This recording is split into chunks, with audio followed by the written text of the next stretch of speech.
FDR had a new deal. Sam Altman has a new deal. He spoke to Axios and he's outlined 13-page blueprint. This thing is called Industrial Policy for the Intelligence Age. Ideas to keep people first. Now, I've been campaigning for the Bring the Humans Back campaign. Not to say that we're anti-AI, but AI can't be trusted. Okay, so we're gonna have to bring the humans back to babysit the AI. The AI needs some babysitting. And I do want to talk about some of the points here. Some of them are concerning, like a public wealth fund. OpenAI proposes giving every American citizen a direct stake in AI-driven economic growth through a nationally managed fund seeded in part by AI companies themselves that could invest in diversified long-term assets that capture growth in both AI companies and the broader set of firms adopting and deploying AI. This is the most radical idea in the document. I do think that is definitely the most radical idea in the document. That kind of society is quite creepy, actually. It just reminds me of these dystopian future movies where it's like,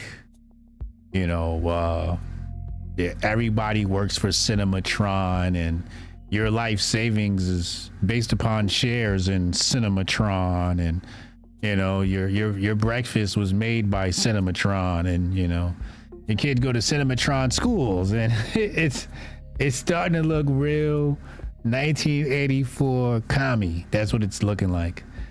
We're gonna skip robot taxes. 4-day work week. OpenAI suggests incentivizing companies and unions to run pilots of 32-hour work weeks at full pay, converting AI-driven efficiency time back for workers and efficiency dividend. So basically what he's saying is because we get more work done, we should increase people's free time, right? And also, again, looking real commie. Like now we're talking about the number of hours worked. It's looking real communist to me. I'm up in the air on this one. I can see both sides. I personally, because of AI, believe that because of AI, you should be able to work more hours.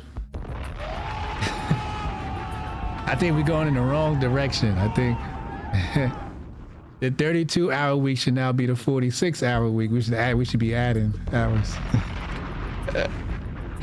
At least that's what I thought. That's how a capitalist would think. A capitalist would say, you can do more work, or just expect more output, right? So I don't know. I don't believe that one. I believe in the future, you're gonna do way more working because of AI. That's what I believe. Having a right to AI. Now, this is something I spoke about during the Biden administration.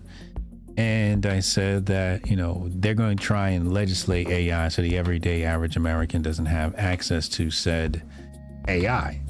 I saw somebody today, they said, why do you think they're giving people free AI? And I'm like, I totally get the conspiracy theory take that the direction that they're heading in with that, but you don't even have to think about that. Obviously, the bulk of it is data collection. That's the biggest thing you have to be worried about. It's just pure data collection and them understanding you and about you and just everything. So if you thought the algorithm knew you, the AI knows you 20 million times better potentially. Okay, so yes, I totally get that side of things, but I think at some point he's right here. I think they're going to price you out of AI and give you AI. Like the AI that you have is like really bad. It's like really crappy. It has a poor memory. It's just, it's just not usable practically. But they're going to have artificial intelligence levels that you cannot achieve even with money. even if you have the right amount of money, they're like, nope, sorry, you can't achieve that level of AI. And you'll need a certain pass to have that level of AI authority. And then some will just be price gated. I think that we are already there. I think that AI is extremely expensive. I'll just be honest with you. It is. This is not Adobe Photoshop. This is not Microsoft Office where you pay $200 a year and you can just use it forever. That's not what this is. You're like paying $200 a month. It's a car payment each month. The AI is a car payment minimum, especially when you start to factor in, token usage. And so it's already, some people say, hey, my chat GPT is stupid. It can't tell me how to do this. And I'm like, yeah, you got the poor people version. Is that the poor people AI you're using poor people AI. See, when you pay, the AI actually can do that. It can do what you just asked it to do, but you got to pay for those features. Okay. So I think we are already there where there is some sort of classism in access to AI. It's way too expensive in my personal taste. I think it's way too expensive. Especially when it comes to building things. Building things is really expensive. So yeah, we're going to be talking about after this story, we're going to talk about some free ways to use AI. Also, containment playbooks for rogue AI is in here. Now that is one of my biggest concerns. Containing the AI is a problem, especially when it jumps to a robot. This is going to be, and they're talking about it's replicating and cannot be easily recalled, and they're autonomous. And yeah, it's not exactly, something. Things could go wrong that really fast. You could jump right into Terminator 2, the movie, and just be right there in the middle, like John Connor from the future. It's gonna be, yeah. So we definitely. The sad part is your safety is going to be used to take away your rights. So the same thing that they're going to, on one side they're saying, hey, look, you got a right to AI, but not that AI, because for your own good, it's for your own safety. Don't touch that AI because it's for your own safety, So you have that situation where it's like, well, who gets to determine what's safe? And now we're into Animal Farm and George Orwell, et cetera, et cetera.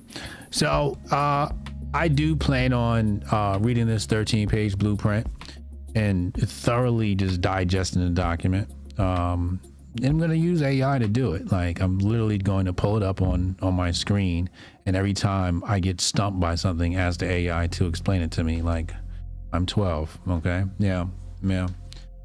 So look out for it. I think you guys should go read it too. If I'm going to read it, obviously it's important. So go read it. Last story. Jack Dorsey's been doing some great things out here for the world of freedom. I'll say world of freedom, anarchy, and yeah. Here we have a new open source local AI agent. So now this one is sort of like the master agent.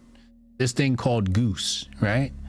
This is a master agent. So currently when you're using your LLM, it's spitting out, whatever. But I think this might be the answer to OpenClaw. I think that what is going to be the rival to it. If I'm not mistaken, if I understand this correctly, this is sort of like a free OpenClaw sort of situation, even though OpenClaw is free, but those guys over there at Block are continually just putting out code, putting out open source projects, bringing people together in this space. Shout out to Jack Dorsey. I know some people don't like him. I think he's a phenomenal brain, phenomenal mind, and puts out great work. Anyway, hit the like and subscribe button. I will be back tomorrow with another update. I haven't lost yet! I've always been the weakest, and I've been mocked for it at every turn. But I still try as hard as I can. see, I've been leveling up this whole time.